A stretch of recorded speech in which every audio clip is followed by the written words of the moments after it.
Live షోకి తిరిగి స్వాగతం. ఇక అతిథుల పరిచయం శ్రీ గుడివాడ అమర్నాథ్ గారు, వైఎస్ఆర్ కాంగ్రెస్ పార్టీ జిల్లా శాఖ అధ్యక్షులు, పార్టీ సీనియర్ నేత. శ్రీ నరసింగరావు గారు, సిపిఎం సీనియర్ నేత, రాష్ట్ర కార్యదర్శి వర్గ సభ్యులు. అలాగే శ్రీ నాగేంద్ర గారు, భారతీయ జనతా పార్టీ విశాఖ జిల్లా అధ్యక్షులు. శ్రీ ద్రోణంరాజు శ్రీనివాస్ గారు, కాంగ్రెస్ పార్టీ ప్రధాన కార్యదర్శి, గతంలో శాసనసభకు ప్రాతినిధ్యం ఇచ్చిన ప్రముఖులు, విప్ కూడా పనిచేసినటువంటి అనుభవశాలి. ఇక ఈరోజు విశాఖ జిల్లాలో పరిస్థితుల మీద, అట్లాగే ఇక్కడ మంత్రుల పనితీరు, ప్రభుత్వం సాధించినటువంటి ప్రగతి కానీ ఇతరత్ర ఎంతవరకు ఈ ప్రాంత ప్రజలకు ఉపయోగపడుతున్నాయి, అలాగే విశాఖలో రాబోయే ఎన్నికల్లో ఎలాంటి మేము గెలవబోతున్నామని మంత్రి గంటా శ్రీనివాసరావు చేసినటువంటి వాదనతో, వ్యాఖ్యలతో ఎంతవరకు ఇక్కడ ఉన్నటువంటి ప్రముఖులు ఏకీపిస్తారు, ఏం జరగబోతుందన్న దాని మీద విశాఖ జిల్లాలో మంత్రుల పనితీరు, ప్రభుత్వం మీద పనితీరు మీద ముందుగా అమర్నాథ్ గారు మాట్లాడతారు. విశాఖపట్నం గురించి మాట్లాడడానికి గంటా శ్రీనివాసరావు గారికి కానీ, లేకపోతే ఆయన వెనకాతలు ఉన్నటువంటి మంది మార్బలం కానీ ఎటువంటి అర్హత లేదు. ఎందుకంటే విశాఖపట్నానికి వాళ్ళు బ్రతుకుతెరువు కోసం విశాఖపట్నం వచ్చి అనేక రకాలుగా విశాఖపట్నంలో ఉన్నటువంటి వనరులను వాడుకొని వ్యాపారపరంగా పైకి వచ్చి తర్వాత రాజకీయాలు కూడా ఈరోజు వాడుకునేటువంటి పరిస్థితుల్లో అటువంటి నాయకులందరూ కూడా ఉన్నారు. అంటే అయ్యన్న పాత్రుడు గారితో మీకేం తగ్గ తెలియదు. అయ్యన్న ఒకళ్ళ తర్వాత మీరు లోకల్ ఇష్యూ మెయింటైన్ చేశారు కాబట్టి రెండు చెప్తాను. అంటే అయ్యన్న పాత్రుడు గారు మీ ఉద్దేశం. అయ్యన్న పాత్రుడు గారి సంగతి అయితే ఇంక పూర్తిగా ఈ ప్రాంత ప్రజలు మర్చిపోయారు. అంటే ఆయన ఎక్కడ కూడా లైమ్ లైట్ లో కనబడడం కానీ 6 సార్లు ఎన్నికయ్యి మంత్రిగా చేస్తున్నాయి. మరి ఎక్కడ కనబడుతున్నారు? కనబడలేదా? ఆయన కనబడలేదు. ఎక్కడ విశాఖపట్నానికి 2 సంవత్సరాలు 4 నెలల్లో, 2 సంవత్సరాలు 5 మాసాల్లో ఆయన చేసినటువంటి కార్యక్రమాలు ఏంటో ఒకసారి చెప్పుంటే బాగుండేది. ఈ రోజు వెళ్ళి కడపలో వెళ్ళి మాట్లాడతారు, విశాఖపట్నం వస్తే మాట్లాడు మళ్ళీ గంటా శ్రీనివాసరావు గారు. నిన్న కడపలో వెళ్ళినప్పుడు ఏవో బాగోదు కాబట్టి జగన్మోహన్ రెడ్డి గారి మీద మాట్లాడారు. అదేదో ఆ క్లిప్పింగ్లు అవి చంద్రబాబు నాయుడు గారికి చూపించుకొని ఆయన ఏదో పొందాలని చూస్తున్నాం. ఎందుకంటే మళ్ళీ రేపు 10-15 రోజుల్లో మంత్రివర్గ విస్తరణ ఏదో ఉందని చెప్పి మనం చూస్తున్నాం. అంటే దసరా ఏమో మరి చెప్పలేం కదా. మరి మన అంటే ఆయన మార్కులు రిపోర్ట్ కార్డు వేస్తుంటాడు కదా, చంద్రబాబు నాయుడు గారు రిపోర్ట్ కార్డు వేస్తుంటాడు, మార్కులు ఏ రకంగా వస్తాయనే దాని మీద నడుస్తుంటది. ఈరోజు 2 సంవత్సరాలు 3 మాసాల్లో కానీ, గతంలో 9 సంవత్సరాలు ఈ రాష్ట్రంలో ముఖ్యమంత్రిగా పనిచేసినప్పుడు చంద్రబాబు నాయుడు గారు కానీ విశాఖపట్నం కంటూ ఈ పలానా ప్రాజెక్టుని చేశామని చెప్పి చెప్పుకునేదంటూ ఏదైనా ఉందా అని చెప్పని అడుగుతున్నాం. పోనీ అది ఎలాగా 9 సంవత్సరాల సంగతి పక్కన పెట్టారు. తర్వాత ప్రజలు ఇచ్చినటువంటి తీర్పు 10 సంవత్సరాలు వెనక ప్రతిపక్షంలో కూర్చోబెట్టారు. కనీసం ఈ 2 సంవత్సరాలు 4 మాసాల్లో అయినా ప్రభుత్వ పరంగా ఈ రాష్ట్రానికి మంచి చేసి, ఈ ప్రాంతానికి మంచి చేసినటువంటి ఒక్క కార్యక్రమాన్ని కూడా ఈ రోజు వరకు చేయలేదు. ఏదో గతంలో రాజశేఖర రెడ్డి గారు చేసినటువంటి కార్యక్రమాలకి వీళ్ళు రంగులు పూసి ఓపెనింగ్లు చేసుకొని ఏదో వీళ్ళు గొప్పగా చేసుకున్నటువంటి కార్యక్రమాలు తప్పితే ఈ 2 సంవత్సరాలు 4 మాసాల్లో ఈ విశాఖపట్నానికి సంబంధించి గతంలో సన్ రైజ్ స్టార్టప్ విలేజ్ అని చెప్పి ఒక సమిట్ పెట్టారు, పార్ట్నర్షిప్ సమిట్ పెడితే 4,82,000 కోట్ల రూపాయలు పెట్టుబడులు తీసుకొస్తున్నామన్నారు. ఏప్రిల్ 9, 2015లో ఒక సమావేశం పెట్టారు. దానికి చైనా నుంచి, దుబాయ్ నుంచి అనేకమైనటువంటి పెట్టుబడిదారులు వచ్చి ఇక్కడ దాదాపు 75,000 కోట్ల రూపాయలతో పెట్టుబడులు పెడతా ఉన్నారు. ఒక 30-40 వేల మందికి ఉద్యోగ అవకాశాలు కల్పిస్తా ఉన్నారు. ఈ పార్ట్నర్షిప్ సమిట్లో దాదాపు 1,50,000-2 లక్షల మందికి ఉద్యోగ అవకాశాలు కల్పిస్తా ఉన్నారు. ఇవేవి కూడా ఈ రోజు వరకు ఆచరణలోకి రాలేదు. కేవలం ఈ అగ్రిమెంట్లు, MOUలు ఈ విశాఖపట్నం ప్రాంతాన్ని నాయకులందరికీ కూడా ఈ నాయకులు పెట్టుబడులు అనేది రాష్ట్రం అంతటికి కూడా అదే పరిస్థితి. ఒకటి కూడా ఒక్క రూపాయి 4,82,000 కోట్ల రూపాయలు ఎక్కడ, కనీసం 4 కోట్ల రూపాయలు కూడా ఈ రోజు పెట్టుబడులు వచ్చేటండి. కానీ మరి ఇప్పుడు ఆయన విశాఖపట్నం జరిగే ఎన్నికల్లో మేము మున్సిపల్ కార్పొరేషన్ ఎన్నికల్లో గెలుస్తామని గంటా బజాయించి చెబుతున్నాడు కదా. గంటా శ్రీనివాసరావు గారు ఒక్కలే ఓటేస్తే అధికారం వచ్చేది, లేకపోతే ఆయన ఒక్కడే మానేయడం వల్ల అధికారం పోయేటువంటి. ఈరోజు 16 నుంచి 18 లక్షల మంది ఓటర్లు ఉన్నారు. రోజు ఓట్లు ప్రజలు నిర్ణయిస్తారు అది అధికారం ఎవరికి ఇవ్వాలి. గత ఎన్నికల్లో వాళ్ళది ఆధిక్యత అయింది కదా సార్. గతంలో మీరు ఒకసారి చూస్తే 94లో ఎన్టీ రామారావు గారు హవా మీరు చూశారు. 94లో 1 సైడ్ ఎలక్షన్, 26 సీట్లు కాంగ్రెస్ పార్టీకి వచ్చాయి. 94 డిసెంబర్లో ఎన్నికలైతే 95 మార్చ్ ఏప్రిల్లో విశాఖపట్నం కార్పొరేషన్ వెళ్తే ఆ రోజు కాంగ్రెస్ పార్టీ గెలిచింది. 4 నెలల్లో పరిస్థితులు మారిపోతాయి. మనం ఇచ్చేటువంటి హామీలు, దాన్ని నిలబెట్టుకునేటువంటి పరిస్థితులు అవన్నీ కూడా అబ్జర్వ్ చేసిన తర్వాత ప్రజలు నిర్ణయిస్తారు. గంట అయ్యన్న మధ్య తగాదాలు ఉన్నాయి కదా, ఎట్లా ఉన్నాయి ఇప్పుడు? అట్లాగే ఉన్నాయా? వాళ్ళు కడుపులో కత్తులు పెట్టుకొని కౌగులించుకునేటువంటి పరిస్థితులు కనబడుతున్నాయి. వాళ్ళు ఒకరి మీద ఒకరు ఆరోపణలు చేసుకున్నాయి. ఇవన్నీ గతంలో ఎన్నికలు వచ్చినంత వరకు ఒకలాగా, ఎన్నికలు అయిపోయిన తర్వాత ఇద్దరికి మంత్రి పదవులు వచ్చాయి. ఆధిపత్య పోరులో ఇద్దరు ఒకరికొకరు ఇచ్చేసుకున్నారు. ఇప్పటికీ అవన్నీ కొనసాగుతున్నాయి. ఎట్లా ఉంది? వీళ్ళేం పొలిటికల్గా ఈ ప్రాంతానికి మంచి చేసేటువంటి పరిస్థితులు అయితే ఎక్కడా కూడా కనబట్టలేదు సార్.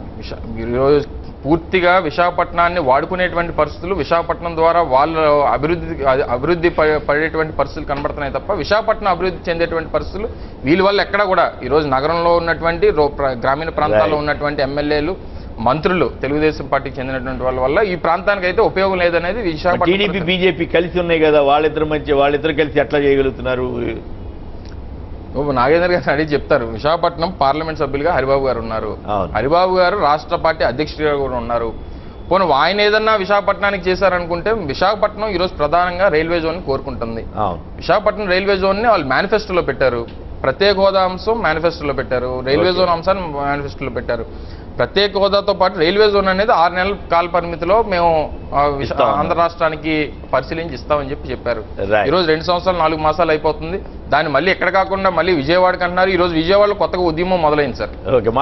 మాకు కావాలి నిజంగా.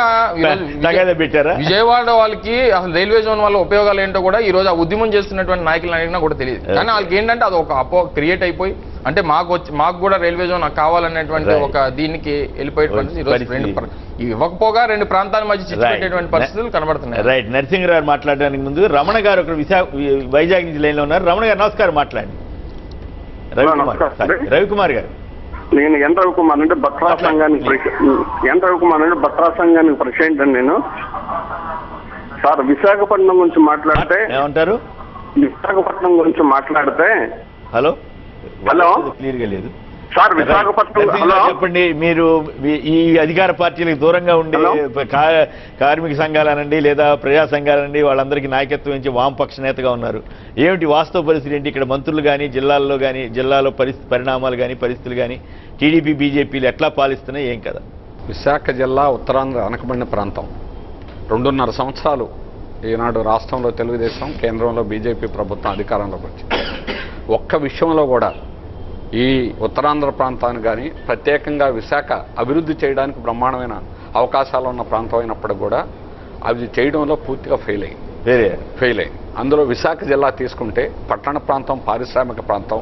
అంటే అపోజిషన్ కాబట్టి మాట్లాడుతున్నారా, లేకపోతే అందుకని నేను అనాలిసిస్ చేస్తాను. తర్వాత చెప్తారు కదా వారు ఏమైనా సక్సెస్ గా చేసి ఉంటే పలానా చేశామని. పట్టణ ప్రాంతానికి సంబంధించి ప్రజాస్వామ్యాన్ని అమలు చేయాల్సినటువంటి తెలుగుదేశం వారు గెలుస్తారా ఓడుతారా అనేటువంటిది రెండో విషయం. తెలుగుదేశం ఎన్టీ రామారావు గారు ఉన్నంతకాలం తెలుగుదేశంలో ఎన్నికలనంటే సకాలంలో పెట్టేవారు. కానీ చంద్రబాబు నాయుడు గారు అన్ని స్ట్రాటజీ ఎత్తుగళ్ళు ఆయన యొక్క ప్రయోజనాలు అనేటువంటి దృష్టిలో పెట్టుకోకపోతే 2.5 సంవత్సరాలు ఎన్నికల కార్పొరేషన్ పెట్టకుండా మొత్తం 40 లక్షల మందిలో సగం 20 లక్షల మంది ఉన్నారు కార్పొరేషన్. 20 మంది ప్రజానీకానికి ప్రజాస్వామ్య హక్కు లేకుండా చేయడం న్యాయమా? అందుకని అసలు ప్రజాస్వామ్య పద్ధతికే విరుద్ధంగా ఉంటే ప్రజలు ఎంత కోపంగా ఉంటారు అనేటువంటిది దాన్ని బట్టి మనం అర్థం చేసుకోవచ్చు. అట్లాగే ఈ పారిశ్రామిక ప్రాంతాల అభివృద్ధికి బ్రహ్మాండమైన అవకాశాలు ఉన్నాయి. ప్రభుత్వ రంగం ఉంది. ఈ కాలంలో తుఫాన్ చేశాను, తుఫాన్ గురించి కూడా చెప్తాను. తుఫాన్ గురించి వారు వారం రోజులు ఉండడాన్ని పత్రికలు ఎక్కువ హైలైట్ చేయొచ్చు. హుద్హుద్ తుఫాన్ వల్ల వచ్చే నష్టాన్ని ఈ రోజుకి కూడా పోడ్చలేదు. ఒక్కొక్క పరిశ్రమ, అది స్టీల్ ప్లాంట్ కానీ షిప్ యార్డ్ కానీ ఒక్కొక్కటి ఇన్సూరెన్స్ కూడా ఇవ్వాలి. వారు చిన్నవాళ్ళకి వాళ్ళ మనుషులు కొంతమందికి ఇప్పించుకున్నారు తప్ప ఈ రోజు కూడా ఇన్సూరెన్స్. రేపు 12వ తేదీ ధర్నా జరగబోతుంది. అన్ని పబ్లిక్ సెక్టర్ ఇండస్ట్రీస్ యూనియన్స్ అన్ని కూడా కలెక్టరేట్ దగ్గర రేపు 12వ తేదీ తుఫాన్ నుంచి 3 సంవత్సరాలు అయినా కూడా ఈ రోజు కూడా వాళ్ళకి ఇన్సూరెన్స్ కూడా ఇండస్ట్రీస్కి రావాలి. అలాగే ఆ ఇండస్ట్రీస్ యొక్క అన్ని డిజిన్వెస్ట్మెంట్ అవుతున్నాయి. షిప్ యార్డ్ ఈరోజు వర్క్ ఆర్డర్స్ లేవు, BHEL వర్క్ ఆర్డర్స్ లేవు. దేశంలో ప్రఖ్యాతి కాంచే Maharatna company steel plant first time 1400 కోట్ల రూపాయల నష్టం ఫస్ట్ టైం 1400 కోట్ల నష్టం. ఇదే కానీ 3 ఏళ్ళు ఇలాగే కొనసాగితే స్టీల్ ప్లాంట్ బ్రతకడం అనేటువంటి అసాధ్యమైన విషయం. అందువల్ల వీటన్నిటికీ ఆంధ్ర హక్కు ఇనప గనులు రావాలి. తెలుగుదేశం అధికారంలో ఉన్నప్పుడు కానీ కాంగ్రెస్ అనుభవం చాలా దురదృష్టం ఏంటంటే సుబ్రహ్మణ్యరెడ్డి గారు అంత ప్రచారం చేయొచ్చు. ఆయన గనుల శాఖ మంత్రిగా ఉన్నారు, కేబినెట్ మంత్రిగా, కానీ స్టీల్ ప్లాంట్కి మాత్రం గనులు ఇవ్వలేకపోయారు. చాలా బాధాకరం. ఆంధ్ర ఈ స్టీల్ ప్లాంట్ మిగిలిన అన్ని స్టీల్ ప్లాంట్ కంటే అన్నిటికంటే కూడా సమర్థవంతంగా నడిచేది ఈ రోజుకి కూడా. కానీ ఒక గనుల యొక్క సౌకర్యం లేనందువల్ల చాలా కొనారీలు పోయి నష్టాల్లోకి నెట్టబడినటువంటి పరిస్థితి చూస్తా ఉన్నాం. రెండో వైపున పట్టణంలో ఈ రోజు హాస్పిటల్ కెట్టకెట్లాడుతున్నాయి. హాస్పిటల్స్ దోమ, డెంగ్యూ, అలాగే విశాఖ ఏజెన్సీలో 100 మంది రాష్ట్రం అంతా ఉందని రాష్ట్రం అంతా ఇక్కడ 140 మేము లిస్ట్ ఇచ్చాం కలెక్టర్కి, చనిపోయిన వాళ్ళ లిస్టు, డయేరియా, మలేరియా వల్ల చనిపోయినటువంటి వాళ్ళ లిస్ట్ 140 మంది పేర్లతో సహా మేము కలెక్టర్కి ఇవ్వడం జరిగింది. హెల్త్ ఎమర్జెన్సీ ప్రకటించమని అడుగుతున్నాం.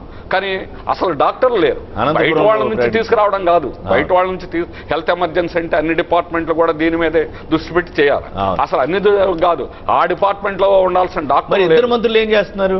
మరి మంత్రులు వారు సమాధానం చెప్పాలి. మంత్రులు ఏమి చేయట్లేదు అనేది వాళ్ళు సొంత పనులు చేసుకుంటున్నారు. సొంత పనులు చేసుకుంటారు. గంటా గారు సొంత పనులు చేసేది ఏమిటనంటే ఈ రోజు బీచ్లో అన్ని ప్రాజెక్టులు రాబోతా ఉన్నాయి. ఈ ప్రాజెక్టులన్నీ కూడా కమర్షియల్ ప్రాజెక్ట్స్.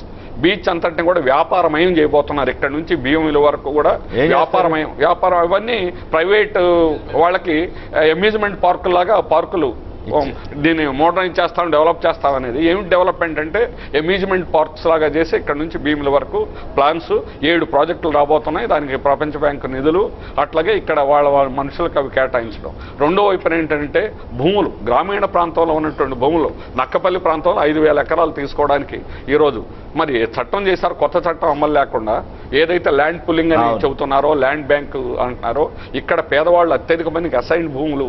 నక్కపల్లి ఈ రోజు కూడా అత్యంత అక్షరాస్యత తక్కువ ఉన్నటువంటి ప్రాంతం, అత్యంత నీటి సౌకర్యం లేనిటువంటి ప్రాంతం. ఆ ప్రాంతంలో ఉన్నటువంటి ప్రజలకి అసలు మొత్తం కాన్స్టిట్యున్సీలో ఆ ఎమ్మెల్యే గారు చాలా కబుర్లు చెబుతారు. ఒక డిగ్రీ కాలేజ్ లేదు, గవర్నమెంట్ డిగ్రీ కాలేజ్, ఒక్క డిగ్రీ కాలేజ్ లేదు. మొత్తం 4 అనిత్ గారు. అందుకని వారిని నేను ఎవరిని తప్పులు పడతాను. But TDP has utterly failed. రాష్ట్ర రాష్ట్రంలో జిల్లా కావాల్సినటువంటి కనీస సౌకర్యం విమ్స్ హాస్పిటల్ ఉంది. మేము 48 గంటలు నిరాహార దీక్ష చేస్తే ఓపెన్ చేశారు. ప్రారంభం అంటే ప్రారంభం కాదు కదా, దానికి ఒక్క డిపార్ట్మెంట్ లేదు. అందులో సూపర్ స్పెషాలిటీ ప్రారంభోత్సవం విషయం లేదు.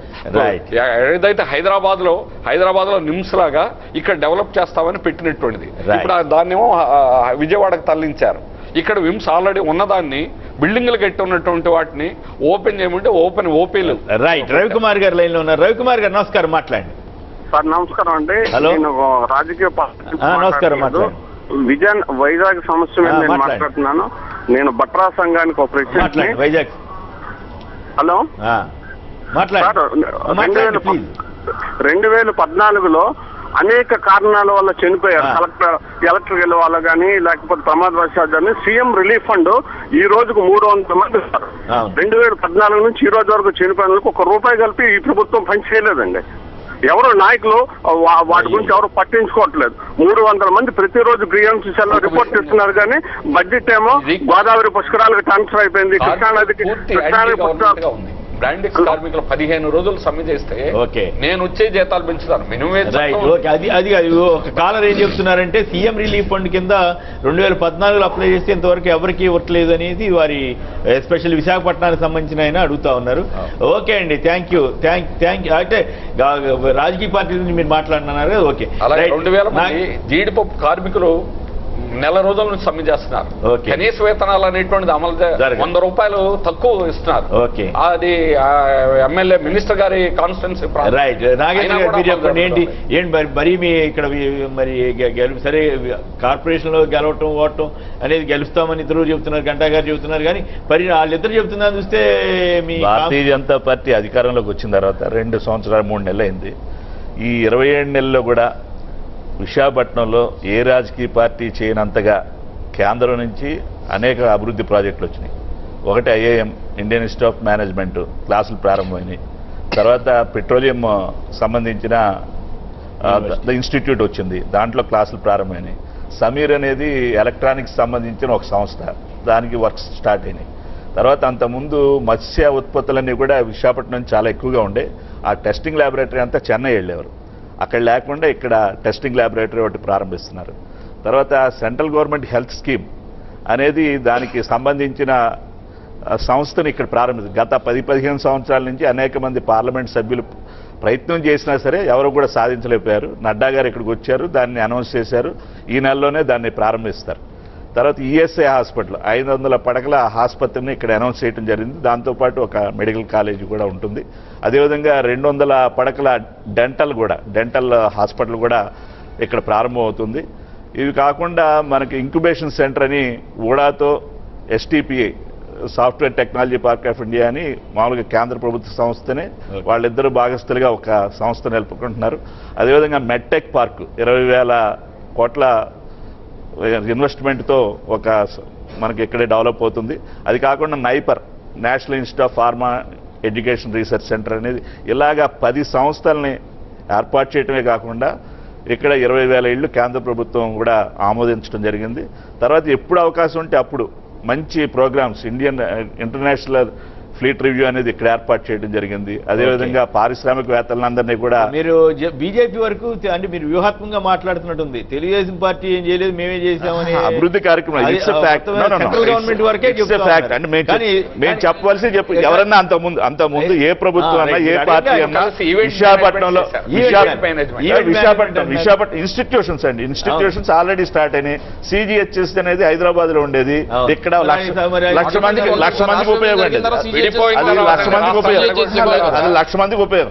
అంతకుముందు ఎవరు కూడా చేయలేపారు. 15 సంవత్సరాల వచ్చిన తర్వాత సంవత్సరం లోపు ఇంక్లూడింగ్ ప్రత్యేక హోదాతో సహా అమలు జరిగాయి.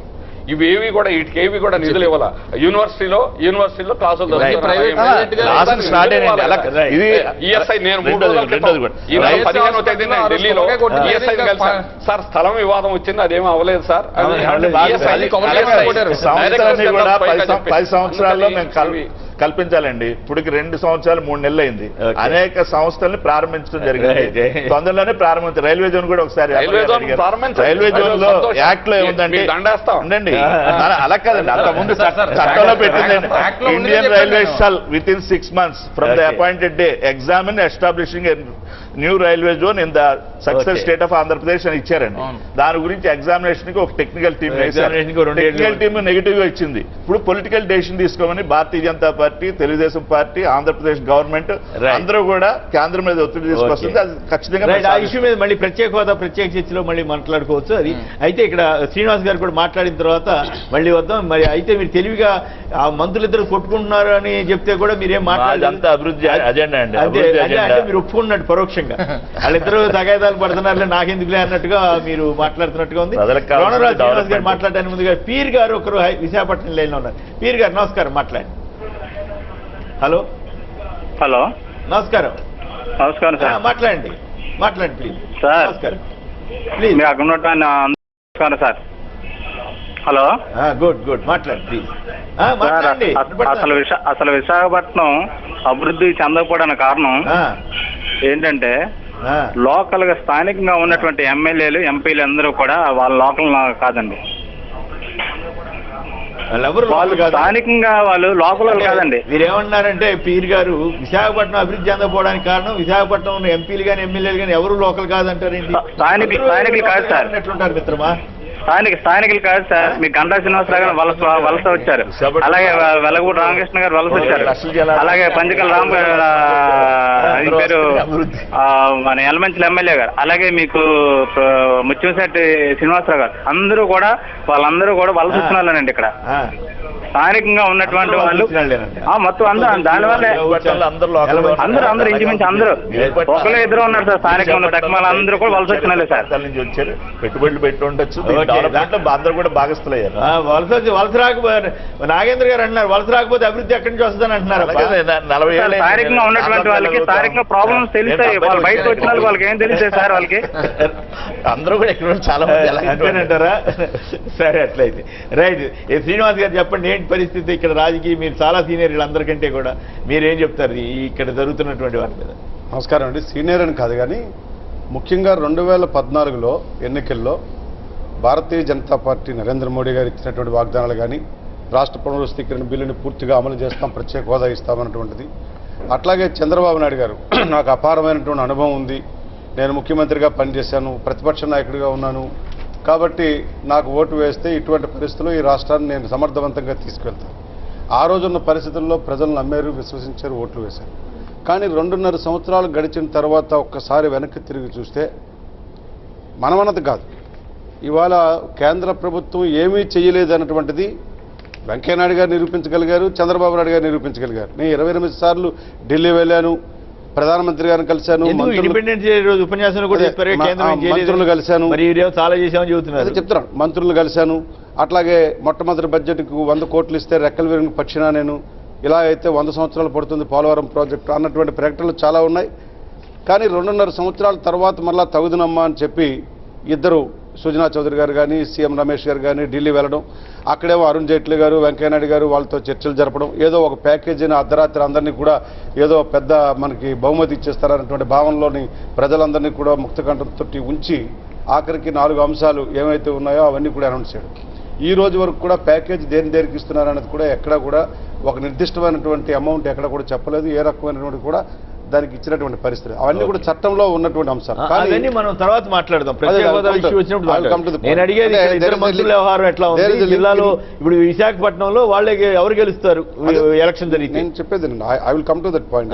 దీనికి ముందు ఇంట్రడక్షన్ దానికి ఇవ్వాలి కనుక నేను చెప్పాను. కానీ 2.5 సంవత్సరాలు చూసుకుంటే విశాఖపట్నం ఏమన్నారు, ఒక అందమైన నగరంగా తీస్తాం, ఒక రకమైనటువంటి స్మార్ట్ సిటీ చేస్తాం, ఈ రకంగా ఏదో గతంలో చెప్పేవారు కురూపి ఎందుకు పుట్టావంటే నీ స్వరూపాలను ఎంచినందుకు కనుక.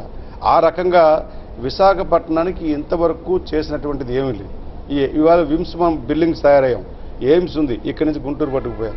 విశాఖపట్నం రైల్వే జోన్ ముఖ్యమంత్రి గారు సాక్షాత్తు చెప్పాడు ఆయన, నేను ఢిల్లీలో ఒప్పించాను, నేను విశాఖపట్నానికి రైల్వే జోన్ ఇస్తున్నానని. ఇవాళ విశాఖపట్నానికి రైల్వే జోన్ ఉన్నారు. 6 మంత్స్లో ఫీజిబిలిటీ ఉందా లేదా అన్నది రిపోర్ట్ ఇవ్వాలి.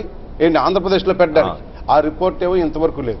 కడప స్టీల్ ప్లాంట్ దీనికి సంబంధం లేకపోయినా ఇంతవరకు దాని గురించి లేదంటున్నారు. దుగ్గరాజపట్నం దానికి లేదంటున్నారు. ఇవాళ 11 ఎడ్యుకేషన్ ఇన్స్టిట్యూషన్ చట్టంలో పెట్టారు. ఇచ్చినటువంటి దానికి ఇచ్చారు, దానికి నిధులు ఇవ్వలేదు. ముఖ్యమంత్రి సాక్షాత్ అంటున్నాడు మీరు ఇచ్చినటువంటి నిధులు కాంపౌండ్ వాళ్ళు సరిపోదు. కానీ విశాఖపట్నానికి సంబంధించిన వరకు ఏదైతే గడిచిన కాంగ్రెస్ ప్రభుత్వంలో 10 సంవత్సరాల్లో జేఎన్యూఆర్ఎం స్కీమ్, జవహర్లాల్ నెహ్రూ జాతీయ పునర్నిర్మాణ పథకం నుంచి ఇవాళ అండర్గ్రౌండ్ డ్రైనేజ్కి కోట్లాది రూపాయలు తీసుకొచ్చాం. పెరిఫెరల్ ఏరియాస్కి లైక్ మధురవాడ, గాజువాక, పెందుర్తి ప్రాంతాలకు మౌలిక సదుపాయాలకు కానీ మోడర్నైజేషన్ ఆఫ్ ది పైప్ లైన్స్కి కానీ కోట్లాది రూపాయలు ఖర్చు పెట్టాం. అట్లాగే బీఆర్టీఎస్ రోడ్డుకి ఖర్చు పెట్టాం. అట్లాగే పేదలకు ఎవరైతే బీపీఎల్ ఉన్నారో వాళ్ళకి హౌసింగ్ ఖర్చు పెట్టాం. ఇవాళ ఈ 2.5 సంవత్సరాల్లో తెలుగుదేశం ప్రభుత్వం ఇవాళ మేము ఇది చేశాము, ఇచ్చినటువంటి రేషన్ కార్డు రద్దు చేశారు. 200 అన్నారు, 200 నుంచి 1000 అన్నారు. అంటే ఒకరికి 1000 రూపాయలు ఇవ్వనందుకు నలుగురికేమో పెన్షన్ రద్దు చేశారు. రేషన్ కార్డులు ఇవాళ ఇంకా కలెక్టరేట్ చుట్టూ తిరుగుతున్నారు, మాకు రేషన్ కార్డు కావాలి, పెన్షన్లు మాకు కావాలని తిరుగుతున్నారు.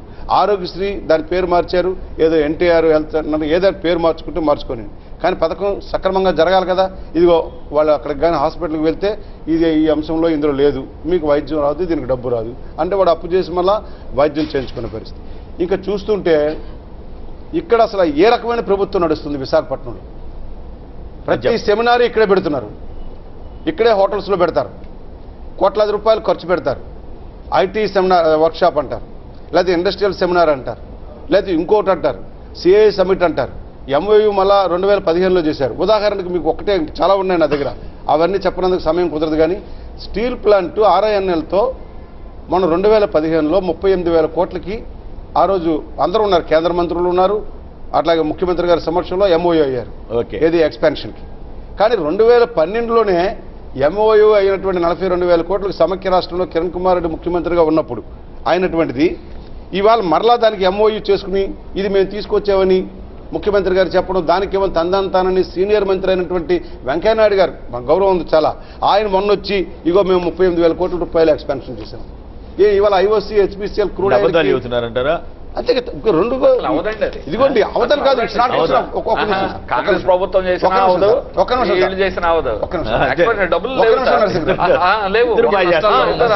మీరు మాయ చేశారు. మీరు మాయ చేశారు. మనం ఇప్పుడు క్రెడెన్షియల్స్ మనం మాట్లాడుకోవాల్సిన అవసరం ఉంది. ఇది MOUలు, ఇది కాంగ్రెస్ ప్రభుత్వంలో చేసినటువంటి MOU 2012లో. ఇది MOU మన 2015 సేమ్ MOU సేమ్ కంపెనీతో మళ్ళీ రెండోసారి డేట్లు మార్చుకుని మళ్ళీ దీనికి MOU అంటే 2 సార్లు MOU చేసుకుంటారు ఎక్కడైనా? 2 సార్లు గవర్నమెంట్ మారినప్పుడు జరుగుతున్నాయి అట్లా. అంటే శ్రీనివాసరావు గారు చెప్పేది ఒక కోణం, అంటే వాడు ఫ్రాడ్ ఆ రకంగా మోసం చేయడం జనాన్ని అనేది. రెండోది అసలు అవాస్తవం. ఎందుకంటే నష్టాల్లో కేంద్రం ఏమైనా ఒక్క పైసా ఇస్తారు, ఒక్క పైసా. రైట్. మంత్రుల తీరు మీద కానీ ఇక్కడ విశాఖలో ఎలక్షన్ జరిగితే ఏంటి పరిస్థితి? మంత్రులు ఉన్నారన్న సంగతి వాళ్ళ ఎమ్మెల్యేలు మర్చిపోయారు. అదేంటి? ఎమ్మెల్యేలు ఉన్నారన్న సంగతి ప్రజలు మర్చిపోయారు. అదేంటి? 1 లక్ష రూపాయలు విశాఖపట్నం నగరానికి ఇవాళ మేము ఇచ్చాము, ఇగో 1 లక్ష రూపాయలు పెట్టి సీసీ రోడ్డు వేసాము, ఇగో ఈ డ్రైన్ కట్టించాము, లేదా ఈ సామాజిక భవనం కట్టించాము. కాంగ్రెస్ ప్రభుత్వంలో కట్టినటువంటి సామాజిక భవనాలే అప్పుడు వేసినటువంటి సెంట్రల్ అండర్ గ్రౌండ్ డ్రైనేజ్ కి సంబంధించి హరిబాబు గారు వెంకయ్యనాయుడు గారు బాగా క్లోజ్ అంటారుగా. ఇవాళ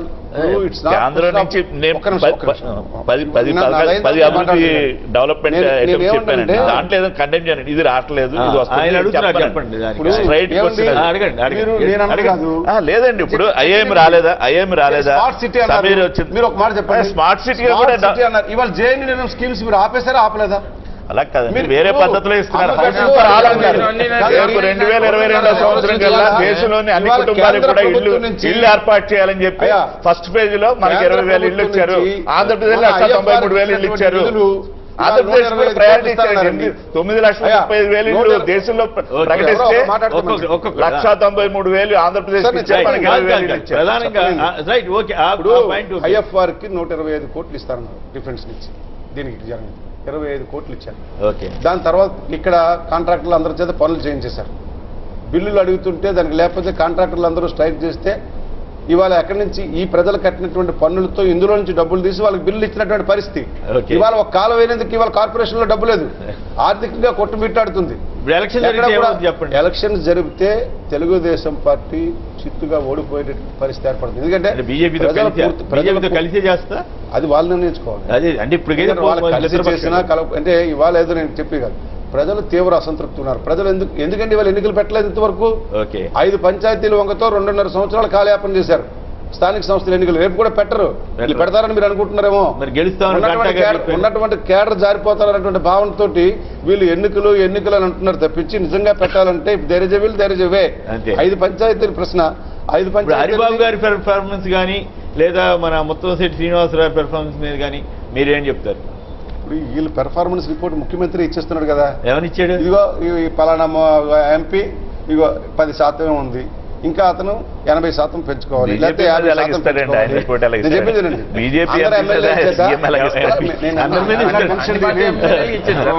హరిబాబు గారి పేరు నేను చెప్పట్లేదు. నేను పెర్ఫార్మెన్స్ అన్నది ముఖ్యమంత్రి ఇచ్చేశాడు, మంత్రులకి ఇచ్చేశాడు, అందరికీ ఇచ్చేశాడు. ఆయన తర్వాత వీళ్ళు ఏ రకంగా పనిచేస్తున్నారన్న సంగతి ఇవాళ తేటతెల్లంగా ప్రజలకు తెలుసు. ఒకటో మాత్రం ఆత్మవిమర్శ చేసుకోవాలి. గతంలో పాలకులు ఎవరైనా ఉన్నా మేము ఇది చేసామన్నటువంటిది ఒక ల్యాండ్ మార్క్ ఉండేది. ఇవాళ నేను 2 మంత్రుల్ని వ్యక్తిగతంగా విమర్శించేటటువంటి పరిస్థితి కాదు, కానీ ఇదిగో మేము ఈ జిల్లాకి ఇచ్చేసాం, ఈ నగరానికి ఇచ్చేసాం అని చెప్పుకునే పరిస్థితిలో వాళ్ళు ఉన్నారా? ఇదిగో మేము ఈ నియోజకవర్గానికి ఇచ్చేసామని చెప్పుకునే పరిస్థితిలో శాసనసభ్యులు ఉన్నారా? ఎవరు లేదు. దీనికి కారణాలేంటి?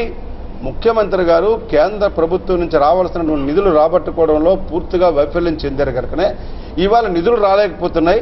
ఉత్సవ విగ్రహాల్లాగా ఎమ్మెల్యేలు ఉండిపోతున్నారు. మంత్రులు ఏం చేస్తున్నారంటే నేను నా మీటింగ్కి మీరు రండి, నా మీటింగ్కి మీరు రండి, ఆ ఎమ్మెల్యేలను పంచుకోనందుకు సరిపోతుంది తప్పించి ఆఖరికి ఏమైందంటే మొన్న వెనకలికి ఒక మనిషి చెప్పాడు, మొన్నే ఒక పెద్ద మనిషి చెప్పాడు, ఎవరు కాంగ్రెస్ వాళ్ళు చెప్పడం బయట సిటిజన్, నోరు ఉన్నటువంటి ఎమ్మెల్యే మాఫియాగా తయారయ్యాడు, నోరు లేనటువంటి ఎమ్మెల్యే మాఫియా చేతిలో కీలుబొమ్మగా తయారయ్యాడండి. ఇది ఆటవిక రాజ్యం నడుస్తుంది ఇక్కడ. చెప్పండి. నోరున్న ఎమ్మెల్యే మాఫియా కింద ఉన్నాడు, నోరు లేని ఎమ్మెల్యే మాఫియా చేతిలో కీలుబొమ్మగా ఉన్నాడు. ఈ రకమైనటువంటి పరిపాలన జరుగుతుంది. పోలీసు, ప్రజాప్రతినిధులు, బ్యూరోక్రాట్స్ ఈ రకమైన కలిసి ఎక్కడికక్కడ సెటిల్మెంట్లు చేసుకుంటున్నారు, దందాలు చేసుకుంటున్నారు. ఇసుక దగ్గర నుంచి అన్ని చోట్లకు కూడా ఈ రకమైనటువంటి వాతావరణం జరుగుతుంది. వాళ్ళిద్దరు సంబంధం లేకుండా నాట్ ఓన్లీ భయపడుతున్నారు. మరి అదే కదా ఇప్పుడు ఇబ్బంది వస్తుందా వాళ్ళకి? నాకెవరితో లేదు, వాళ్ళకి లేకపోతే లేదని చెప్పండి. చెప్పండి. ఒక థర్డ్ పర్సన్ చెప్పినటువంటి వ్యక్తి మాటని, ఒక పెద్ద మనిషి చెప్పినటువంటి మాటను నేను మీకు చెప్తున్నాను. ఇది వాస్తవం. వీటితో పోల్చుకుంటే ఈనాడులో 1 సంవత్సరం క్రితం ఒక పెద్ద చార్ట్ వేశారు. ఇసుక మాఫియాలో ఎవరెవరు ఎంత దందా చేసుకుంటున్నారు, శ్రీకాకుళం ఎవరు ఇందులో ఇన్వాల్వ్మెంట్ ఉన్నారు, విజయనగరం ఏ ప్రజాప్రతినిధులు ఏ మంత్రి, విశాఖపట్నం ఏ మంత్రులు ఏ ప్రజాప్రతినిధులు ఎవరన్నది ఇటు చెప్పేసింది ఈనాడు. ఈనాడు రాసింది కాదు, మీరు ఇంకా ఇక్కడ దగ్గరగా నాకు నేర్పారు. వ్యక్తిగతమైనటువంటి విమర్శలకు ప్రాధాన్యత కాకుండా ఇష్యూ బేస్డ్ గా సమస్య పరిష్కారానికి ముఖ్యంగా మీరే కదా, నేనేం అడగలేదు మిమ్మల్ని. మీరేమన్నారు, నోరున్న ఎమ్మెల్యే మాఫియా, నోరు లేని ఎమ్మెల్యే మాఫియా చేతిలో కీలుబొమ్మని అంటే మీరు నమ్మితేనే చెప్పారు కదా, మీరు నమ్మలేదా? ఏ రకంగా అంటే మరి వాళ్ళలో మాఫియాలో మంత్రులు ఉన్నారా లేదా, ఏ ఎమ్మెల్యేలు ఉన్నారనేది మీరు చెప్పగలిగితే వ్యూవర్స్ కి ఎమ్మెల్యేలు ఉన్నారన్నది సంగతి తెలియదు, కానీ అతను వచ్చి చెప్పినటువంటి మాటలు ఏమిటంటే మీరు నమ్ముతున్నారా? ఎమ్మెల్యే నమ్మేటటువంటి వాస్తవాలు చాలా కనిపిస్తున్నాయి పేపర్లలో, మాట తీరిస్తే కొద్దిగా ఏదో జంపుతున్నట్టుగా. నేనండి మా నాన్న మీ నాన్నగారు ధైర్యవంతుడు చేసేసింది ఏంటంటే, మీ నాన్నగారు ధైర్యవంతుడు, బాగా దాంట్లో సందేహం. మా ఫాదర్ ఇచ్చింది, కాంగ్రెస్ పార్టీ ఇచ్చింది, మొదట ఆత్మవిశ్వాసం, రెండోది భయం అన్నది తీసేశాడు. నీలో చిత్తశుద్ధి ఉంటే, నిజాయితీ ఉంటే ఎంత పెద్దవాడినైనా ఎదిరించి రాజీ పడేది లేదు. విశాఖపట్నం అభివృద్ధి విషయంలో ఎవరు కష్టం తీసుకొచ్చినా వాళ్ళతో పోరాటం చేయనందుకు మేము సిద్ధంగా ఉన్నాం. వెంకటేశ్వరరావు విశాఖపట్నం నుంచి ఒక లైన్ లో ఉన్నారు. వెంకటేశ్వరరావు నమస్కారం, మాట్లాడండి. నమస్కారం కేశవ్ గారు, అక్కడ పెద్దలందరికీ నమస్కారం సార్. నమస్కారం, చెప్పండి. నిజంగానే చాలా సంచలనాత్మకమైన ప్రకటన చేశారు. ఆయన డైరెక్ట్ గా అనకపోయినా విశాఖ జిల్లాలో నోరున్న ఎమ్మెల్యే మాఫియాగా మారుతుంటే నోరు లేని ఎమ్మెల్యే మాఫియా చేతిలో కీలుబొమ్మ అంటున్నారు, వాస్తవేనా? చూడడానికి అది వాస్తవంలోనే కనపడుతుంది సార్. ఎందుకు అంటే ఇప్పుడు ఈ గంటా శ్రీనివాసరావు గారు అవును సార్, చిన్నోళ్ళు మనకి ఎక్కువ మాట్లాడతాం, పెద్దోళ్ళు ఏమో అతిగా మాట్లాడతాం. సినిమా థియేటర్లు ఓపెనింగ్ ఇలాంటివే సరిపోతున్నాయి, కానీ ఎక్కడ అభివృద్ధి మీద కాన్సెప్ట్ రైల్వే జోన్. విశాఖలో మంత్రులు పనితీరు కానీ గంటా గారు, అయ్యన్న పాత్రుడు గారు ఎట్లా చేస్తున్నారు, ఇక్కడ ఎమ్మెల్యేలు ఎట్లా ఉన్నారు? రైల్వే జోన్ రాదన్నప్పుడు వీళ్ళ యాక్టివిటీ చూసినప్పుడే అర్థమైపోతుంది సార్ వీళ్ళేం చెయ్యట్లేదు అని. వీళ్ళేం చేయట్లేదు అనే ఫీలింగ్ లో ఉన్నారు మీరు? అది ఖచ్చితంగా తెలిసిపోతుంది కదా సార్, ఎన్నో ఏళ్ళ కల కదా సార్ అది. ఏది రైల్వే జోన్ అనేది ఎన్నో ఏళ్ళ కల, దాన్ని తీసుకెళ్లి విజయవాడకి ఇస్తాము అంటే అదేదో ఒరిస్సా ప్రాబ్లం లాగా చెప్తున్నారు. ఏంటో వేరే స్టేట్ ప్రాబ్లం ఈ స్టేట్ మీద ఎందుకుంటుంది సార్? అవును, ఓకే రైట్ నాగేంద్ర గారు, మీరు మాట్లాడారు ఒక బ్రేక్ తర్వాత. అయితే చాలా ఈ మాఫియాలో బీజేపీ కూడా భాగస్వామ్యం ఉందా లేదా అధికారికి తెలియజేసి? ఏది బీజేపీ ఎవరు? ఎమ్మెల్యేలు కంప్లైంట్ చేసి వచ్చాడు సభవరంలోని. ఏమని? Eyewitness Vishnu Kumar Raju himself complained. అతని మీద అతనే విష్ణు కుమార్ రాజే మాఫియా ప్రభుత్వం. నేను కాదు అన్నది. రైట్, మరి నాగేంద్ర గారు చెబుతారు. ఇక గంటా అమర్నాథ్ గారేమో గంటా ఆయన పాత్రుడు కడుపులో కత్తులు పెట్టుకుని కౌలిగించుకుంటున్నారని వారు అంటున్నారు. అంతకంటే సీరియస్ వ్యాఖ్య చేశారు ద్రోణరాజు శ్రీనివాస్ గారు. ప్రధానంగా ఇదైతే చాలా డైలాగ్ అయితే బాగుంది. ఆయన చెప్పినా చెప్పకపోయినా నోరున్న ఎమ్మెల్యే మాఫియా అవుతున్నాడంట, నోరు లేని ఎమ్మెల్యే మాఫియా చేతిలో కీలుబొమ్మ అవుతున్నాడంట. అదేంటో మరి మరి బీజేపీ నాయకుడు నాగేంద్ర గారు కానీ నరసింహరావు గారు కానీ ఎలా దీని మీద స్పందిస్తారు చూద్దాం. తర్వాత నాగేంద్ర గారు సంచలనాత్మకమైన స్టేట్మెంట్ ఇచ్చారు. సరే, ఆయన డైరెక్ట్గా ఇచ్చినా ఇండైరెక్ట్గా ఇచ్చినా ఇది రెండు పార్టీల మీద ప్రభావం చూపే అంశం కదా. మీ నాయకుడికి కూడా ఇక్కడ అంత ఇబ్బంది వచ్చిందా? ఆయన అన్నది అలా కాదు. మాకు భారతీయ జనతా పార్టీకి సంబంధించి ఒకళ్ళు ప్రజాప్రతినిధులు ఉన్నారు, ఒకళ్ళు పార్లమెంట్ సభ్యులు హరిబాబు గారు, రెండు విష్ణుకుమార్ రాజు గారు ఎమ్మెల్యే. ఇద్దరు కూడా అభివృద్ధి పదంలోనే, అంటే మనకి ఇక్కడికి ఏ వస్తే ఎలాంటి కేంద్రం నుంచి అది తీసుకురావాలి. అదేవిధంగా విష్ణుకుమార్ రాజు గారు ఏంటంటే అందరికీ కూడా అందుబాటులో ఉండే వ్యక్తి, నీతి నిజాయితీలో ఉన్న వ్యక్తి. అదేవిధంగా ఇటేపు హరిబాబు గారి మీద కూడా ఎటువంటి విమర్శలు లేవు. అదే వాళ్ళ మీద లేదు విమర్శలు లేవు. మీరు చెప్పిన దాని ప్రకారం ఆంధ్ర ప్రభుత్వం నోరు లేని వాళ్ళైతే మాఫియాలో కీలుబొమ్మ ఉండాలి. కుమార్ రాజు గారు అతను ప్రెస్ లో ఆయన వచ్చినటువంటిదే నేను చెప్తున్నా. నోరున్న ఎమ్మెల్యే ఈ మాట అన్నటువంటిది ఎవరు? విష్ణుకుమార్ రాజు. విష్ణుకుమార్ రాజు ఎవరు అన్నారు? ఆయన అన్నాడు. మీరు తర్వాత చెప్పాను కదా, సబ్వరంలో ఆయన పోలీస్ స్టేషన్ దగ్గర ఏం జరిగింది, ఆయన పత్రికలతో మాట్లాడింది ఏంటి, పత్రికల్లో వచ్చింది ఏంటి, అదే నేను ఇప్పుడు నోరున్న ఎమ్మెల్యేనా ఆయన? నోరు లేని ఆయన చెప్పాలి. ఆయన ఆరోపణ ఆటవిక రాజ్యం నడుస్తుంది ఇప్పుడు దాకా కూడా ఎటువంటి ఆరోపణలు లేవు. అభివృద్ధి ధ్యేయంగా పనిచేస్తున్నారు. తర్వాత శ్రీనివాస్ గారు రెండు విషయాలు చెప్పాడు. ఒకటి రైల్వే జోన్. ఈ రైల్వే జోన్ అనేది గత 15-20 సంవత్సరాల నుంచి కూడా విశాఖపట్నంలో డిమాండ్ సెంటిమెంట్ గా మారింది. కాంగ్రెస్ ప్రభుత్వం 10 సంవత్సరాల కేంద్రంలో ఉంది. అప్పుడు ఎంత ముందు తీసుకువెళ్ళారు ఇప్పుడు చేస్తారా? అలా కాదు, ఎంత మాకు అప్పుడు చేయలేదు. తప్పకుండా చేస్తాం. 2 సంవత్సరాల 3 నెలలు 2 సంవత్సరాల 3 నెలలు ఖచ్చితంగా చేస్తాం. ఆందోళనలో ఉన్నాం, ఖచ్చితంగా మేనిఫెస్టో కూడా పెట్టాం. అది చేయలేదా లేకపోతే కాంగ్రెస్ బీజేపీలో ఒక లైన్ తీసుకుని ఉంటున్నారు. ఆ తెలుగుదేశం వాళ్ళు ఎట్లా బాగుంది, మనం వరకు జాగ్రత్త ఉందాం అన్నట్టుగా మాట్లాడారు. రెండో విషయం దాని ప్రకారం వారు చెప్పిన కమిట్మెంట్ ప్రకారం అలాగే కేంద్రం చెప్పేటువంటి వాళ్ళ మిత్రపక్షం ఆరోపణలు చేస్తున్నాడు. రైట్, కళ్యాణ్ స్పెషల్ స్టేటస్ మీద చేశాడండి ఆయన. అది మళ్ళీ వేరే విధంగా కాదు. అది మళ్ళీ మన మధ్యాహ్నం మాట్లాడారు. స్టేటస్ ఉన్నా అన్ని వచ్చినాయి. స్పెషల్ స్టేటస్ వస్తే ఏంటి మనకి ఆంధ్రప్రదేశ్. ఓకే, అది మళ్ళీ మాట్లాడారు. రమేష్ గారు విశాఖపట్నం నుంచి లైన్లో ఉన్నారు. రమేష్ గారు నమస్కారం, మాట్లాడండి. రమేష్ గారు నమస్తే అండి. Good please. మీరేమంటారు, నిజంగానే మాఫియా వెళ్తాంది ఇక్కడ? హలో నమస్తే అండి. అక్కడ పెద్దలు నమస్కారం, మాట్లాడండి. అక్కడ మాఫియా నడుస్తుందంటే నిజంగా నడుస్తూనే ఉందండి. మాఫియా నడుస్తూనే ఉంది. ఎందుకంటే ప్రతి నియోజకవర్గంలో వాళ్ళ అనుచరులు వాళ్ళంతా కూడా వాళ్ళ పనులన్నీ సక్రమంగా చక్కబెట్టుకుంటున్నారండి. ఓకే, ప్రతి నియోజకవర్గంలో అనుచరులు అంతా చేస్తున్నారా? నెక్స్ట్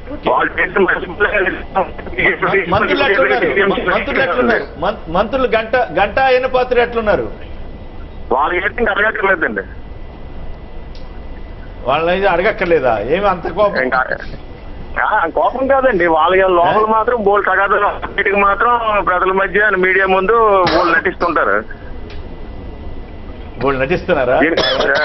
ఎందుకంటే దీనికి ఉదాహరణ జీవీఎంసీ ఎలక్షన్ కి వెళ్తున్నారండి ఇప్పుడు ప్రజెంట్ ప్రత్యక్ష ఇమీడియట్ గా. జీవీఎంసీ ఎలక్షన్ లో నిలబడితే ఏమవుతుంది? ఏమవుతుందో ప్రజలే తెలుస్తారు కదండి, మనం ఎందుకు అనుకోవడం. ఎంపీలంతా వాళ్లే ఉన్నారు కదా, ఆ పార్టీ వాళ్లే ఉన్నారు కదా. వాళ్ళ పార్టీ వాళ్ళు ఉన్న వాళ్ళ పార్టీ నాయకులు కార్యకర్తలే సార్ ఇక్కడ జరిగింది అభివృద్ధి వాళ్ళ తాలూకు సంబంధించిన కార్యకర్తలే తప్ప ప్రజల్లోకి మాత్రం పూర్తిగా అయితే వెళ్ళలేదండి. ప్రజల్లోకి వెళ్ళలేదంటారు దీనికి ఉదాహరణ ఏంటంటే జీవీఎంసీ భూములు కొట్టేయడం ఎలా అనేటువంటిది వారి యొక్క ధ్యేయంగా ఉంది. ఓపెన్ గా వచ్చింది చెప్తాను. ఎందుకంటే మిగిలిన కేంద్రంలో గతంలో ప్రభుత్వాలు ఉన్నా రాష్ట్రంలో ఉన్నా అయిన తర్వాత వస్తాయి బయటకి. 5 ఏళ్ళు అయిన తర్వాత బయటకు వస్తాయి. ఎందుకంటే ఇప్పుడు ఉన్నటువంటి ఆధారాలతోటే పూర్తిగా. ఉదాహరణకి జిల్లా గ్రంథాలయ సంస్థ ఆయన గతంలో మంత్రిగా ఉండగా గంటా శ్రీనివాసరావు గారు దాన్ని ₹1,00,000 heart of the city KGH ఎదురుగాను అట్లాగే కలెక్టరేట్ బ్యాక్ సైడ్ 1 ఎకరా స్థలం దాన్ని లీజ్ 30 సంవత్సరాలకు లీజుకు రాయించుకోవడం అనేటువంటి జరిగింది. దాని తర్వాత గవర్నర్ పరిపాలనలో ఉండగా బహుశా గవర్నర్ గారు చేసిన అతి మంచి పని ఇది అయి ఉంటుందని నేను అనుకుంటున్నాను. వారు ఇంతకాలంలో దాన్ని రద్దు చేశారు. రద్దు చేసిన తర్వాత కూడా వారు ఈ రోజుకి కూడా దాన్ని వదులుకుండా నేను ఈ కాలంలో మీకు గట్టినటువంటి డిపాజిట్ దీనివల్ల 3 కోట్లు నష్టపోయామని దాన్ని ఇప్పటికీ కూడా లిటిగేషన్ లో కొనసాగిస్తున్నారు. దాన్ని ఇప్పటికీ కూడా దాన్ని జిల్లా గ్రంథాలయం అనేది ఈ రోజు లేకుండా పోయింది. ఎంత అన్యాయమైనటువంటి పరిస్థితి. గ్రంథాలయమే లేదు. జిల్లా గ్రంథాలయం ఎక్కడ ఉందో చెప్పనండి. దాని కార్పొరేషన్ డబ్బులు ఉన్నాయి, ప్రజలు కట్టినటువంటి లైబ్రరీ సెస్ డబ్బులు ఉన్నాయి, కానీ దాన్ని పట్టించుకోవట్లేదు. అట్లాగే రైవాడ ఇప్పుడు ఆయన చేసిన స్టేట్మెంట్ గానీ ఇప్పుడు కృష్ణకుమార్ రాజు గారు అంటున్నారు నిజంగానే భూముల మాఫియా అనేది డైరెక్ట్ అంతే. మరి ఇది భూమే కదా, 1,00,000 ఎకరాలకు సంబంధించి 30 సంవత్సరాలు లీజులు అంటే 30 సంవత్సరాలు లీజు అంటే కొట్టేయడమే. 30 సంవత్సరాలు లీజు తీసుకునేటువంటి ఏదైనా ఇప్పుడు అలాగే మధ్యలపాలెం బస్ స్టాండ్ అదే జరుగుతుంది. డిస్ట్రిక్ట్ బస్ స్టాండ్ ఎవరికి ఇస్తారు తేలుతాయి. అలాగే Narsipatnam bus stand Ganta Srinivasarao Narsipatnam bus stand అయిపోయింది. ఏం చేసుకుంటాడు ఆయన? బస్ స్టాండ్ కంపెనీలు ఉన్నాయి కదా, షిప్పింగ్ అని అవన్నీ కంపెనీలు ఉన్నాయి కదా, బస్ స్టాండ్ కిందకి వస్తాడు ఆయన. Site commercial heart of the city కదా, బస్ స్టాండ్ ఎక్కడ ఉంది? హార్ట్ ఆఫ్ ది టౌన్ లో ఉంది. అందుకని దాన్ని అట్లా ఆయన వ్యాపార సామ్రాజ్యం విస్తరించేటువంటి పని తప్ప. రైట్. రామిరెడ్డి గారు విశాఖపట్నం నుంచి రైల్లో ఉన్నారు. రామిరెడ్డి గారు చెప్పండి. ఇప్పుడు రామిరెడ్డి గారు డెవలప్ అవ్వట్లేదు. డెవలప్ అవ్వట్లేదా వైజాగ్? ఏం లేదు సార్, అంతా వాళ్ళ సొంత వ్యాపారాలు, సొంత అజెండా తప్ప వేరే ఏం లేదు వీళ్ళకి. రెండోది కేసీఆర్ గారేమో శ్రీకాకుళంలో రాకెట్ లాగా దూసుకుపోతున్నాడు. ఇక్కడ మన చంద్రబాబు నాయుడు ఏమో ఎప్పుడు సమీక్షలు అదని ఇదని వైజాగ్ రోజు 4 సార్లు వస్తున్నారు. కేసీఆర్ దూసుకుపోతున్నాడు మీకెవరు చెప్పారబ్బా? చూస్తున్నాం, కనబడుతుంది. చంద్రబాబు కాలక్షేపం ఈయనేమో అమరావతి అని వేరే పని లేకుండా కొడుకేమో గవర్నమెంట్ నొప్ప చెప్పేసాడు, గురి మీద తిరుగుతున్నారు ఈయన. ఆ సమీక్ష అంటారు, ఈ సమీక్ష అంటారు. పొద్దున్న నుంచి ఆయన దాకా వైజాగ్, రోజు వైజాగ్. సార్ కొద్దిగా ఇప్పుడు ఏదైతే ఇందాక డిస్కస్ చేసుకున్నట్టు మాఫియా అనే పదాన్ని విశాఖపట్నంకి అసలు వినడానికే చాలా ఒక భయంకరమైనటువంటి మాట. అంటే విశాఖపట్నం ప్రజలు చాలా సౌమ్యంగా ఉండేటువంటి ప్రజలు, ఇటువంటి వాతావరణం కూడా చాలా. కాకపోతే రాష్ట్ర విభజన తర్వాత ఈ 2 సంవత్సరాలు 4 మాసాల్లో కొన్ని పరిస్థితులు మారిపోయి ఈ విశాఖపట్నానికి సంబంధించి అనేకమైనటువంటి ఇటువంటి వాతావరణం క్రియేట్ అయింది. గత 3 రోజుల్లో నాకు తెలిసి మొన్న మా పార్టీ ఒక డివిజన్ పార్టీ అధ్యక్షుడిని హతమార్చినటువంటి పరిస్థితి చూసాం. నడి రోడ్డు మీద కత్తులతోని గన్నుతో కాల్చి చంపేసినటువంటి పరిస్థితులు. ఇటువంటి సంస్కృతి కానీ ముఖ్యమంత్రి గారు ఇక్కడ ఉన్నారు, సీఎం ఇక్కడే ఉన్నారు. బ్రిక్స్ సదస్సులు జరుగుతున్నాయి పోలీస్ స్టేషన్ కి ఒక ఫర్లాంగ్ దూరంలో. అట్లాంటివి కూడా జరుగుతున్నాయి. అది కూడా జరిగినటువంటి మరుసటి రోజు కూడా ఇంకొక హత్య జరిగింది. అది ఈ రోజు ఆ కుర్రోడు చనిపోయాడు కూడా.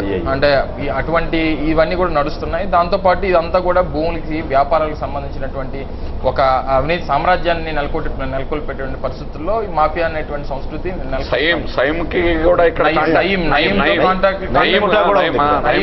కాంటాక్ట్ కొంతమందికి ఉన్నాయనేవి వచ్చాయి. మధురవాడ ప్రాంతంలో భూములు. ఈరోజు విశాఖపట్నంలో ప్రధానమైనటువంటి ఒక ప్రదేశంలో 1000 కోట్ల రూపాయలకు సంబంధించినటువంటి భూమికి సంబంధించినటువంటి కొన్ని లావాదేవీలు జరుగుతూ ఉన్నాయి. 1000 కోట్లు. అది ఇంకా దానికి సంబంధించినటువంటి డేటా అంతా కూడా తీస్తున్నాం. తప్పకుండా ఒక వారం రోజుల్లో పూర్తిగా దాంట్లో అయితే పూర్తిగా లోకేష్ తాలూకా వ్యవహారం పూర్తిగా ఉంది. లోకేష్ పూర్తిగా అది ప్రభుత్వానికి కొంతమంది రియల్ ఎస్టేట్ వ్యాపారస్తుల మధ్య జరుగుతున్నటువంటి ఒక డిస్ప్యూట్ ని, దాంట్లో లోకేష్ ఇన్వాల్వ్ అయ్యి జరుగుతున్నటువంటి ఒక 1000 కోట్ల రూపాయలు దానికి పూర్తి సమాచారం నేను మీకు ఇస్తాను. దీంట్లో కూడా పూర్తిగా అంటే ఇప్పుడు మీరు చెప్పిన దాని ప్రకారం సెటిల్ అయిందంటే అది కొత్త ఇష్యూ. అప్పుడు డీటెయిల్ నేను ఆన్ పేపర్ లేకుండా నేను మాట్లాడడం కరెక్ట్ కాదు. దానికి సంబంధించినట్టు కోర్టు మాట్లాడేశారు కదా, ఇంకా చెప్పేశారు అంటే ఇవన్నీ జరుగుతున్నాయి కాబట్టి జరుగుతున్నాయి. ఏ స్టేజ్ లో ఉంది దాన్ని అడ్డుకోవాల్సినటువంటి పరిస్థితిగా స్థానికంగా ఉన్నటువంటి మేము నాయకులుగా ఇక్కడ పనిచేస్తున్నట్టు ప్రభుత్వ భూమిని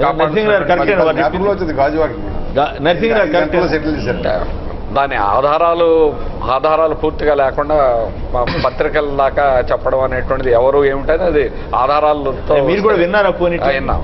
ఏం సార్ ఏంటి పరిస్థితి? నాగేంద్ర ఏదన్నా సరే ప్రభుత్వం మీ ఇద్దరు కలిసి విశాఖపట్నం డెవలప్ అవ్వాలంటే ఇలాంటి మాఫియాలు ఏమన్నా ఉంటే భూమి తగాదాల్లో రౌడీజం ఇలాంటిది ఉక్కుపాదంతో అణచివేయాల్సిన అవసరం ఉంది. అవును, ఎందుకంటే అంత ప్రశాంతమైన వాతావరణం విశాఖపట్నం అనేది. వెంకయ్యనాయుడు గారు 3 సార్లు వచ్చాడు కదా హైదరాబాద్ విశాఖపట్నం. వెంకయ్యనాయుడు గారికి చంద్రబాబు నాయుడు గారికి నాలుగు చివరిన విశాఖపట్నం ఉంటుంది సార్, మనసులో అమరావతి సార్. అది క్లియర్ కట్ గా విశాఖపట్నం ఉండే ప్రాధాన్యత విశాఖపట్నం రిసోర్సెస్ బట్టి డెవలప్ అవుతుంది. ఈ రోజు కూడా అభివృద్ధి చేయడానికి ఇద్దరికి 4 మీద విశాఖపట్నం, బయట అమరావతి లోపల. అదేం లేదు, న్యాచురల్ గా కూడా మీరు తెలివిగా ఏం చెబుతున్నారంటే అట్లాంటి జరగకూడదని చెబుతున్నారు. జరుగుతున్నాయా లేదా? నిజంగానే అభివృద్ధి కార్యక్రమాలు ఇక్కడ జరుగుతున్నాయి.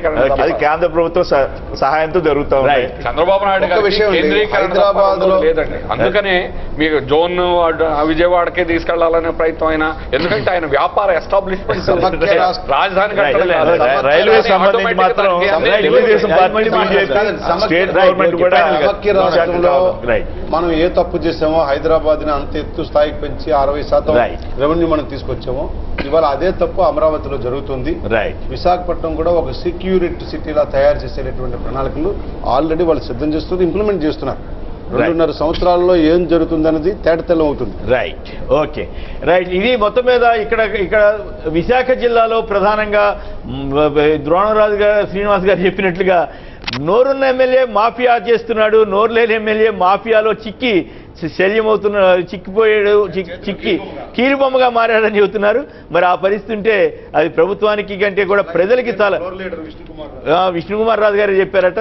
మొత్తం మీద అది చాలా ప్రమాదకరమైనటువంటి పరిస్థితి అని చెప్పక తప్పదు. మరి ఇది అమర్నాథ్ గారు, అలాగే నరసింహరావు గారు, నాగేంద్ర గారు, ద్రోణవరాజు శ్రీనివాస్ గారు అందరికి కూడా ధన్యవాదాలు. ఇది నేటి వార్తా విశ్లేషణ కార్యక్రమం. నమస్కారం.